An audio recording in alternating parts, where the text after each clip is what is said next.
Hello, YouTubers! This here's Tony with the Family Sideshow! I just got done watching some YouTube videos about this guy, Jared Loughner, the one who shot the Arizona Representative Gabrielle Giffords. And you know, I watched his video, I gathered some facts, and I know that this was a semi-unhinged individual that had some serious paranoias, and he had to be a sociopath for him to gun down 20 people, killing 6 of them, including John Roll, a federal judge, and a 9-year-old girl. Christina Green was born on that tragic day in American history, 9/11. I mean, this guy had this, I'm going to put a link right below here, all on one page. You can see about 3 of his videos that he was posting to YouTube, and they're not grounded in logic. It's the rambling of somebody slightly unhinged, paranoid, conspiracy theorist, the government's out to get you, and he really keyed up on the idea, the way that the government is doing currency is unconstitutional. And because of that, you know, he extrapolated from that belief that every institution we have is somehow illegal, like police. Illegal, getting paid illegally with illegal currency. Teachers in the college where he was dismissed. Pima Community College, you know, where they had over 51 pages of documented altercations with this individual, where he would go on rants. Eventually, they barred him from campus and the school. But then he planned to meet this Gabrielle Giffords. Here's a representative that'll actually come out on the street, talk to her constituency, maybe actually, you know, go face to face with people who oppose her as a politician. You know, I think that's very bold, and I respect that. I was very proud to hear this was the kind of thing that Gabrielle Gifford did. Jared took advantage of that. Jared knew where she was going to be, got him a Glock, planned the assassination. He walked right up to her, point blank, bam, and then he continued to shoot until 20 people were wounded, where bystanders wrestled him to the ground, where he is now in custody, and we have that infamous picture of him grinning as a mugshot. Are you serious? You know, but there's a lot of victims. We live in a free society.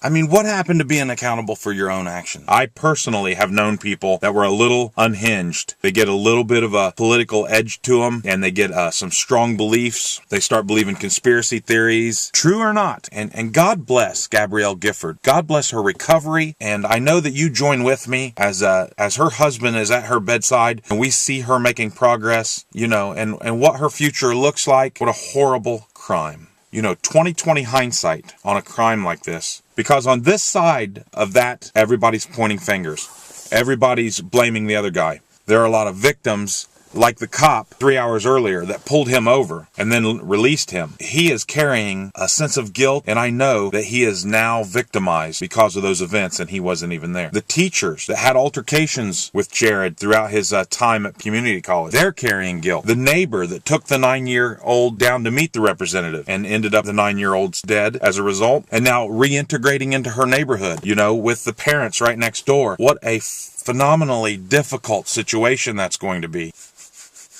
You know, my heart goes out to these people. But then you ask the question, could it have been prevented? Could we have prevented it? Don't you know somebody who's slightly unhinged? They're around, politically motivated, conspiracy theorists. You couple that with severe paranoia and obviously some mental illness, and you have somebody capable of a crime like this. We live in a free society. We are not able to convict somebody of a crime they haven't done. Like that one movie. What's that one movie? Tom Cruise, the balls roll down the thing, the seers, they see the pre-crimes unit. They convict you for crimes that are not yet committed. In a free society, we can't do that. How many women have claimed abuse, and the cops say we can't do anything, we have no evidence, until he does it again? It's a very frustrating situation for all of us. Right? The cops just can't roll up to a house and take somebody because they think you're going to do something. Very frustrating. If you look at the link I've posted, you'll see his ramblings. He was really keyed up on mind control through currency and religion. He had some very obscure ideas. There was no logical reason. He was just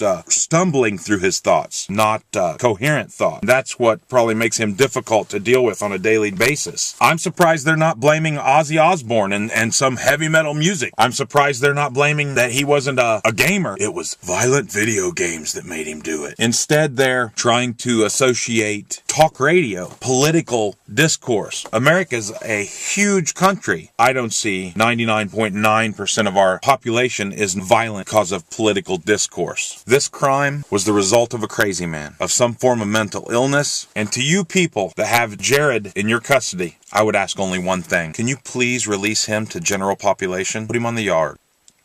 The Family Sideshow. Hilarious vlog of my insane family. So subscribe. Let's unite for a brighter future. I deem The Family Sideshow a crime-free zone. Is it a crime to punk my wife? Pie in the face? Water on the head? I don't think it's a crime. We're gonna have to do some of that.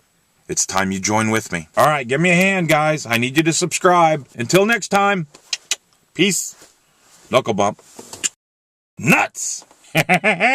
Looney Tunes! He wasn't playing with a full deck.